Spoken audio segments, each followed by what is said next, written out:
भोगीसाठी खास मौसूद बाजरीची भाकरी. नमस्कार मंडळी. भोगी म्हटलं की आठवते ती गरमागरम बाजरीची भाकरी, मस्त अशी पापुद्रा सुटलेली. ही बाजरीची भाकरी ठेचा, लोणी यासोबत खूप छान लागते. खरं तर ही बाजरीची भाकरी आणि दूध खायला खूप मस्त लागतं. खास भोगीसाठी आज आपण मऊ आणि चिरा न पडणारी बाजरीची भाकरी काही काही छोट्या छोट्या गोष्टी लक्षात घेऊन कशी करायची ते पाहूया. ही बाजरीची भाकरी करण्यासाठी आपल्याला एका भांड्यामध्ये पाणी थोडंसं कोमट करून घ्यायचं आहे. आता एक परात घेतलेली आहे. या परातीमध्ये आपल्याला पीठ मळून घ्यायचं आहे. तर हे बघा, बाजरीचं पीठ दळून आणताना आपल्याला थोडंसं जाडसर दळून आणायचं आहे, म्हणजे भाकरी खूप छान होते. आता जेवढ्या भाकरी करायच्या आहेत तेवढं पीठ आपण या परातीमध्ये काढून घेऊया. यामध्ये थोडंसं मीठ घालून घ्यायचं आहे. मीठ व्यवस्थित एकत्र करायचं आणि यामध्ये हे जे आपण कोमट केलेलं पाणी आहे ते थोडं थोडं घालून पीठ मळून घ्यायचं आहे. आता पीठ मळत असताना आपल्याला खूप जास्त घट्टही मळायचं नाही आहे आणि खूप जास्त सैलसरही मळायचं नाही आहे. तर अशा पद्धतीचं एकदम मऊ होईल आणि मध्यम कन्सिस्टन्सीचं हे पीठ मळून घ्यायचं. पीठ मळत असताना आपला हा जो तळहात आहे त्याने असं घासून छान मळून घ्यायचं आहे. पीठ असं घासून मळलं म्हणजे मऊ होतं, चिकटसर बनतं आणि भाकरीला सुद्धा चिरा पडत नाहीत. तर अशा पद्धतीने एक 3 ते 4 मिनिट तरी हे पीठ चांगलं मळून घ्यायचं आहे. पीठ आता व्यवस्थित मळून झालेलं आहे. आता आपण याचे छोटे छोटे गोळे बनवून घेऊया. गोळे बनवल्यानंतर हे आपल्याला थोडेसे थापून घ्यायचे आहेत हातावरच.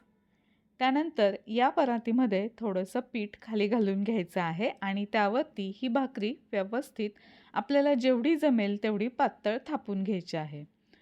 पातळ थापलेली भाकरी खायला खूप खमंग आणि छान पापुद्रा सुटलेली बनते.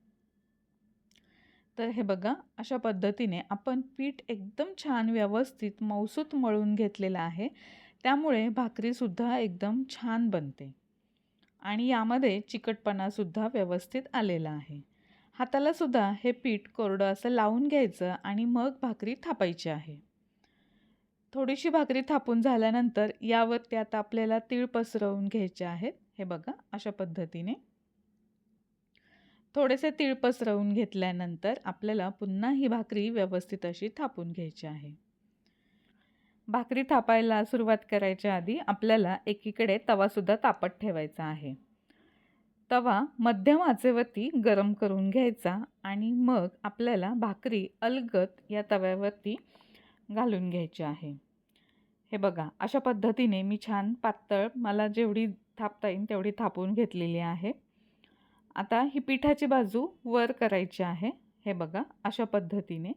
आणि यानंतर आपल्याला या भाकरीला पाणी लावून घ्यायचं आहे.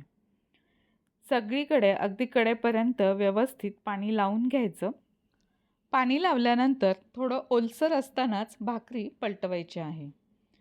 पाणी पूर्ण सुकल्यानंतर जर भाकरी पलटली तर भाकरीला चिरा पडतात. तर हे बघा, कडेने अशी भाकरी व्यवस्थित मोकळी करून घ्यायची आहे आणि मग पलटवायची आहे.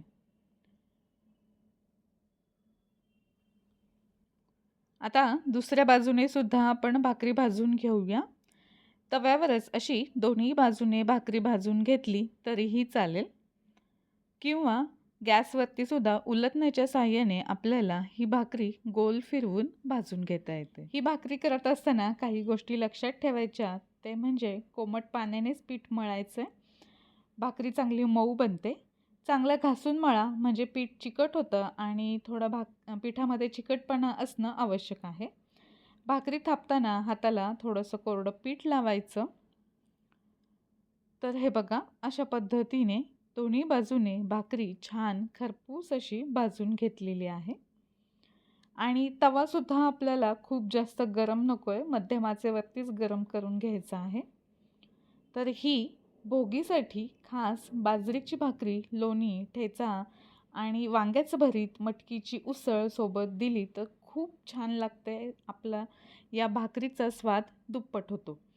आजची ही पारंपरिक भोगी स्पेशल भाकरी कशी वाटली तुम्हाला आवडली असेल तर लाईक करा, कमेंटमध्ये सांगा आणि चॅनलला सबस्क्राईब करायला विसरू नका. पुन्हा भेटूया एका नवीन गावरान रेसिपीसोबत. धन्यवाद.